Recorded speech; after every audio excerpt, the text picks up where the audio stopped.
వరంగల్లో జరిగే కార్మిక కర్షక సదస్సును జయప్రదం చేద్దాం. 28న వరంగల్లో జరిగే కార్మిక కర్షక సదస్సును జయప్రదం చేద్దాం.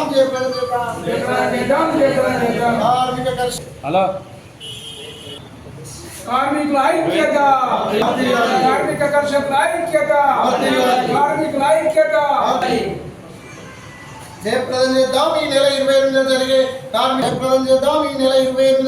కార్మిక కర్షక రాష్ట్ర స్థాయి సదస్సును 28న వరంగల్లో జరిగే కార్మిక కర్షక బలహీన వర్గాల రాష్ట్ర స్థాయి సదస్సును జయప్రదం చేయాలని చెప్పి ఈరోజు సిరిసిల్లలో ఆ సభ యొక్క కరపత్రాన్ని విడుదల చేయడం జరిగింది. ఏదైతే గత 12 సంవత్సరాలుగా కేంద్రంలో అధికారంలో ఉన్నటువంటి బీజేపీ ప్రభుత్వం అనుసరిస్తున్నటువంటి కార్మిక కర్షక వ్యతిరేక విధానాలను ఎండగడుతూ కార్మిక వర్గం కోసం, కర్షక వర్గం కోసం భవిష్యత్ పోరాటాల నిర్ణయం అట్టి సభలో జరగబోతూ ఉంది.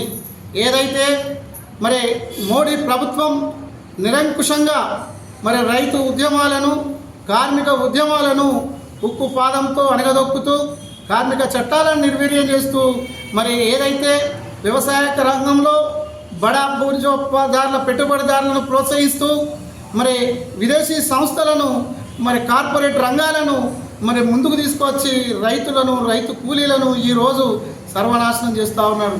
అలాగే రాష్ట్రంలో మేము ప్రజాప్రభుత్వం అని చెప్పుకునే కాంగ్రెస్ ప్రభుత్వం ఈరోజు పూర్తిగా రైతు కార్మిక వ్యతిరేక విధానాలని అవలంబిస్తూ ఉన్నాయి. బూర్జువా ప్రభుత్వాలు ఏవైనా అధికారం రావడం కోసం అవసరమైతే నక్సలైజ్ ఎజెండా అనే మాయ జెండా అని చెప్పుకొని ఎన్నికల ప్రచారంలో ఉంటారు. తీరా అధికారంలోకి వచ్చిన తర్వాత ఆ ఓట్లేసిన ప్రజల్ని ఉక్కు పాదంతో అణగదొక్కుతూ ఉన్నారు.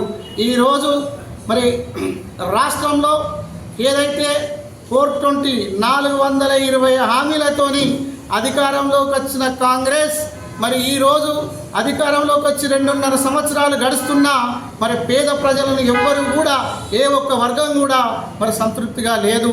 ఏదో తూతూ మంత్రంగా ఏవో చిన్నగా పథకాలను ప్రజల్లోకి తీసుకెళ్ళి మభ్యపెడుతూ పరిపాలన కొనసాగిస్తూ ఉన్నారు.